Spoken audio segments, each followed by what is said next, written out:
Assalamualaikum warahmatullahi wabarakatuh. Di sini, kami dari kelompok 1 ingin mempresentasikan hasil diskusi kami yang berjudul tentang masalah gizi di Indonesia. Baiklah, saya akan memperkenalkan diri saya. Saya Vivi Rida Hairani sebagai moderator dan teman saya Nanda Yulia Fitri sebagai pembaca pertama, Jihan Yetama Dewi sebagai pembaca kedua, saya sendiri sebagai pembaca ketiga, kemudian Sri Asriani sebagai pembaca keempat, terus ada Khairia sebagai pembaca kelima, dan Sarah Adila sebagai pembaca terakhir.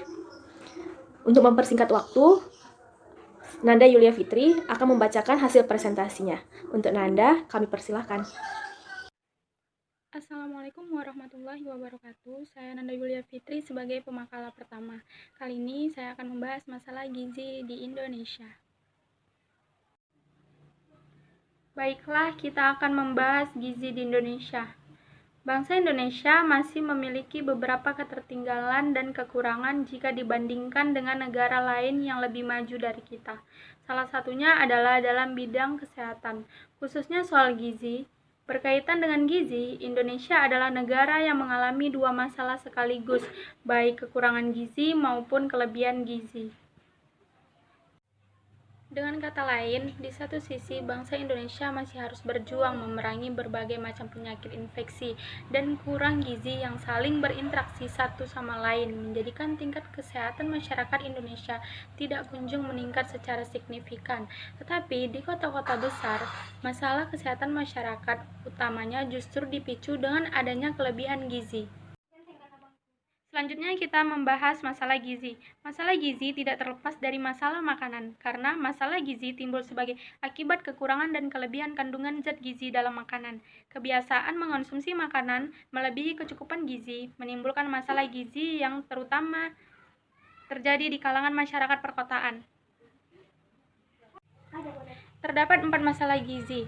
Masalah gizi kurang seperti gangguan akibat kekurangan yodium, anemia gizi besi, kurang vitamin A, kurang energi protein. Ini terdapat pada khususnya di pedesaan. Selanjutnya kita membahas masalah gizi lebih.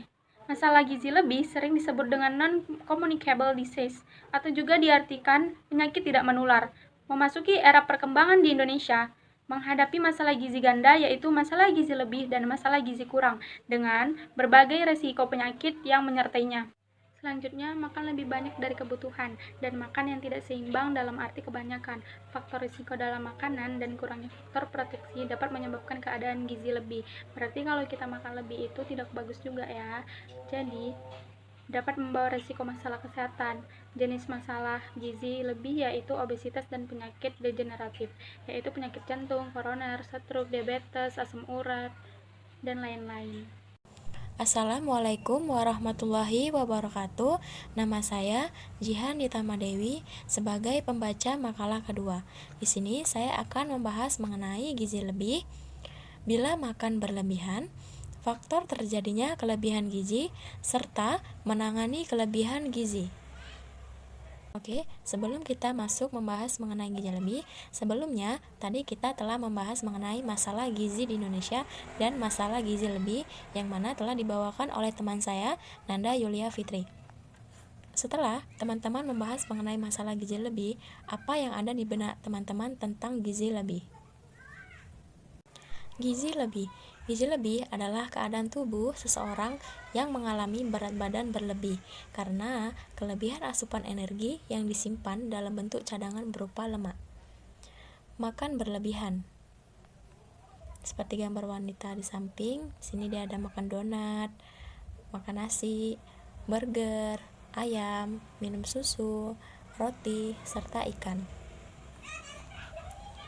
Bila makan berlebihan, karbohidratnya berlebihan, kandungan proteinnya berlebihan, lemaknya berlebihan, seperti gambar anak di samping ini bentuk tubuhnya seperti itu. Jika dia makannya berlebihan, kandungan karbohidratnya berlebihan, proteinnya berlebihan, lemaknya berlebihan, maka dia akan mengalami yang namanya overweight atau obese. Lalu, apa itu overweight dan obese? Overweight atau kegemukan adalah keadaan di mana berat badan seseorang melebihi standar berdasarkan tinggi orang tersebut.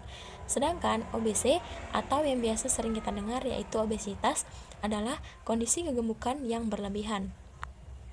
Lalu, apa saja faktor terjadinya kelebihan gizi? Yang pertama, faktor genetik. Yang kedua, faktor aktivitas fisiknya.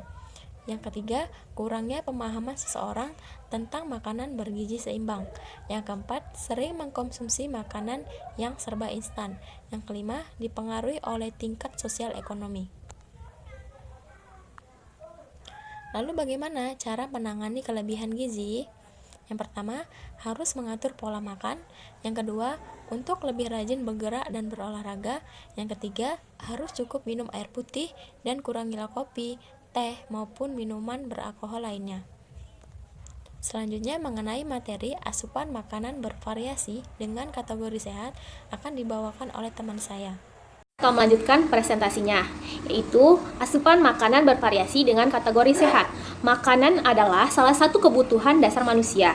Sebagian besar kehidupan manusia berkisar pada aktivitas makan dan mencari makanan agar dapat melangsungkan kehidupannya. Konsumsi makanan yang berlebihan tidak bervariasi, hanya berpusat pada beberapa jenis zat gizi saja mengakibat zat gizi lain tidak terkonsumsi dalam jumlah yang cukup. Pola makan yang tidak berimbang tersebut mengakibatkan tubuh menghadapi berbagai persoalan kesehatan. Dan masalah kegemukan dan berbagai jenis akibatnya seperti penyakit jantung, diabetes mellitus, stroke, hipertensi, kanker dapat terjadi akibat menu makanan yang hanya terpusat pada makanan kaya lemak dan kaya protein saja.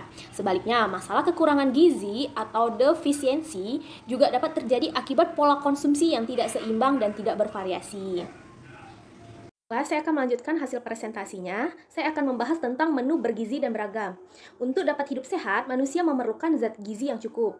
60 jenis zat gizi yang sudah kita kenal seperti karbohidrat, protein, lemak, berbagai jenis vitamin larut air seperti vitamin B, C, dan vitamin larut lemak itu seperti A, D, E, dan K. Berbagai mineral seperti kalsium, zat besi, fosfor, kalium, natrium, iodium, dan berbagai unsur kelumit seperti zinc, selenium, kromium, dan lain-lain. Berbagai zat gizi tersebut harus dapat dikonsumsi dengan jumlah yang cukup.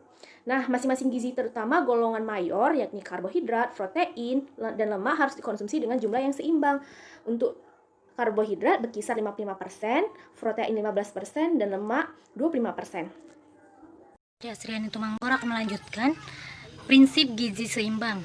Gizi seimbang adalah susunan pangan sehari-hari yang mengandung zat gizi dalam jenis dan jumlah yang sesuai dengan kebutuhan tubuh. Prinsip gizi seimbang terdiri dari 4 pilar, yaitu pada dasarnya merupakan rangkaian upaya untuk menyeimbangkan antara zat gizi dan yang keluar dan zat gizi yang masuk dengan memonitori berat badan secara teratur. 4 pilar prinsip gizi seimbang yaitu pertama, mengonsumsi makanan beragam. Kedua, membiasakan perilaku hidup sehat. Ketiga, melakukan aktivitas fisik. Yang keempat, mempertahankan dan memantau berat badan normal. Selanjutnya, untuk mendapatkan nutrisi selengkap-lengkapnya, beberapa orang kemudian makan berbagai makanan. Banyak yang menyebut semakin banyak variasi makanan yang kita konsumsi, makin baik pula karena ada berbagai nutrisi di dalamnya. Namun, sebuah studi terbaru yang ditinjau oleh Asosiasi Jantung Indonesia menemukan mengkonsumsi makanan yang variatif setiap harinya bisa meningkatkan resiko obesitas. Atau studi tersebut dipublikasikan pada jurnal Circulation. Di sini Otto menegaskan bukan berarti pola makan bervariasi buruk. Namun, kita perlu memperhatikan pilihan makanan yang kita pilih. Pilihlah opsi makanan sehat yang sesuai dan usahakan rutin mengkonsumsinya. Hal ini lebih baik dalam membantu orang mempertahankan berat badan sehat, ketimbang memilih variasi makan yang banyak namun menyertakan makanan tidak sehat. Selanjutnya ada menu makan sehat dan bergizi. Nah, menu sehat dan bergizi itu yaitu oatmeal, teh hijau, yogurt, telur, ubi, sayuran, buah, kacang-kacangan, tomat, ikan salmon, dan minyak zaitun. Assalamualaikum warahmatullahi wabarakatuh. Saya Hairia. Saya sebagai pemakalah kelima yang akan membahas materi tentang pengetahuan ibu dalam mengatur pola makan sehat.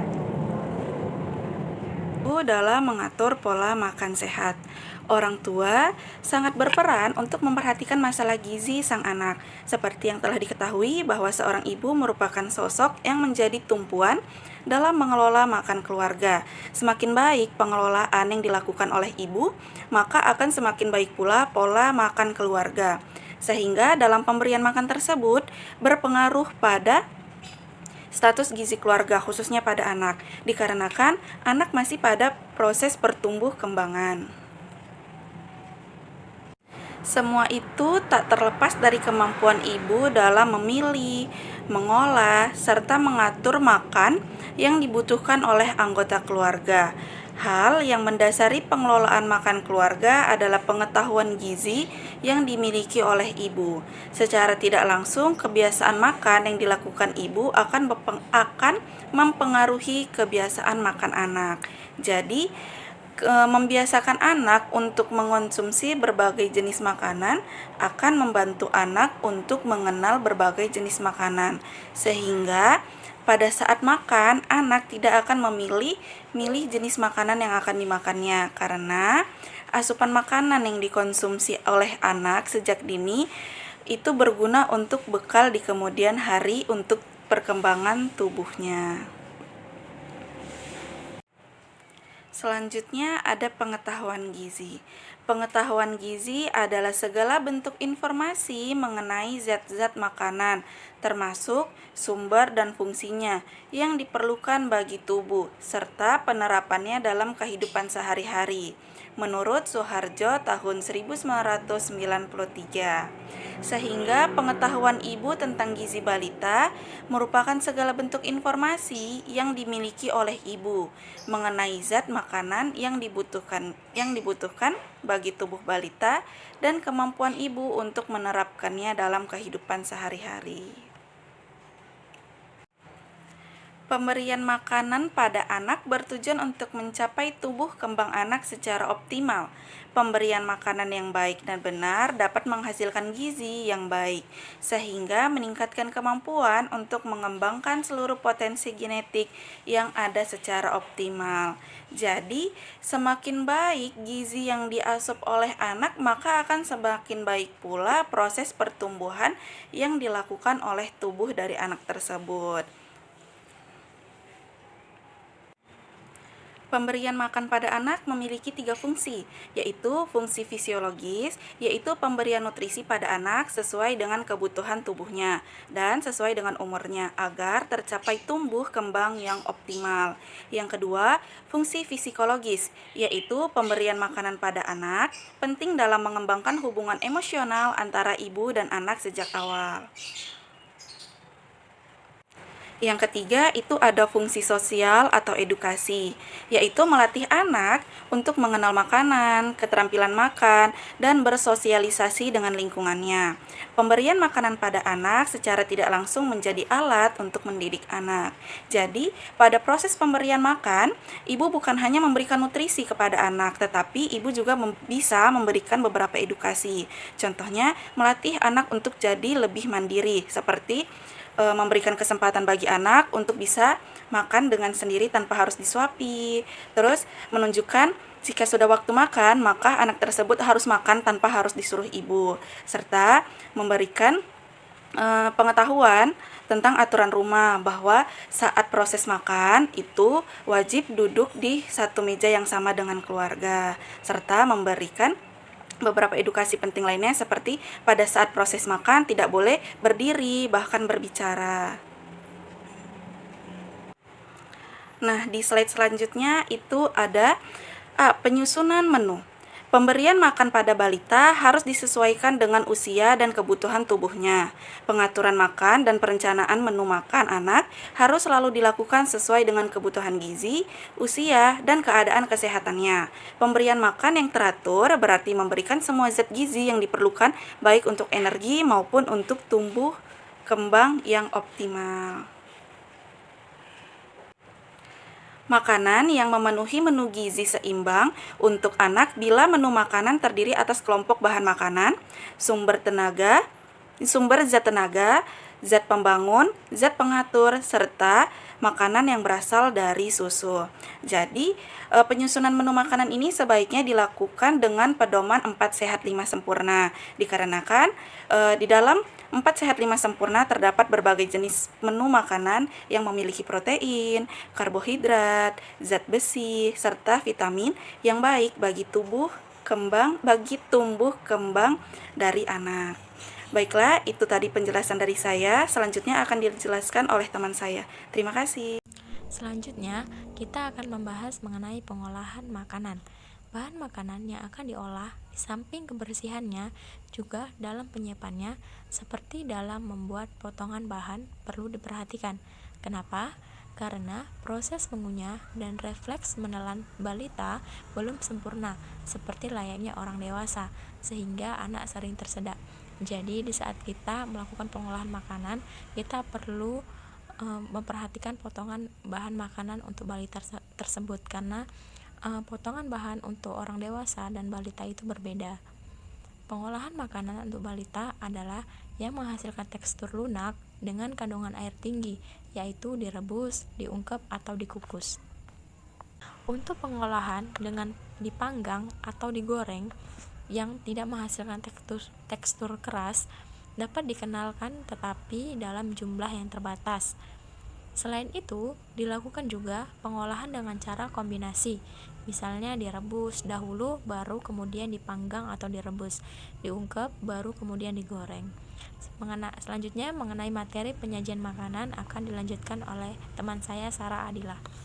Saya Sarah Adila sebagai pembaca materi ke-6, yaitu tentang penyajian makanan, cara pemberian makanan untuk anak, dan faktor yang mempengaruhi penyediaan makanan untuk balita. Baiklah, langsung saja pada penyajian makanan. Penyajian makanan merupakan salah satu hal yang dapat meningkatkan selera makan anak. Penyajian makanan untuk anak dapat dibuat menarik, baik dari variasi bentuk, warna, dan rasa makanan. Variasi bentuk makanan misalnya dapat dibuat bola-bola, kotak, atau bentuk bunga. Penggunaan kombinasi bentuk, warna, dan rasa dari makanan yang disajikan tersebut dapat diterapkan baik dari bahan yang berbeda maupun yang sama. Selanjutnya, cara pemberian makanan untuk anak. Anak balita sudah dapat makan seperti anggota keluarga lainnya dengan frekuensi yang sama, yaitu pagi, siang, dan malam, serta 2 kali makan selingan, yaitu menjelang siang dan sore hari. Meskipun demikian, pemberiannya dengan porsi kecil, teratur, dan jangan dipaksa karena dapat menyebabkan anak menolak makanan. Waktu makan dapat dijadikan sebagai kesempatan untuk belajar bagi anak balita, seperti menanamkan kebiasaan makan yang baik, belajar keterampilan makan, dan belajar mengenai makanan. Selanjutnya, faktor yang mempengaruhi penyediaan makanan untuk balita. Yang pertama, pengetahuan ibu tentang gizi balita, kemudian pendidikan, kemudian kebiasaan makan. Itulah hasil presentasi kami. Lebih dan kurang mohon maaf. Atas perhatian teman-teman, kami ucapkan terima kasih. Wabillahi wal taufiq walhidayah. Wassalamualaikum warahmatullahi wabarakatuh.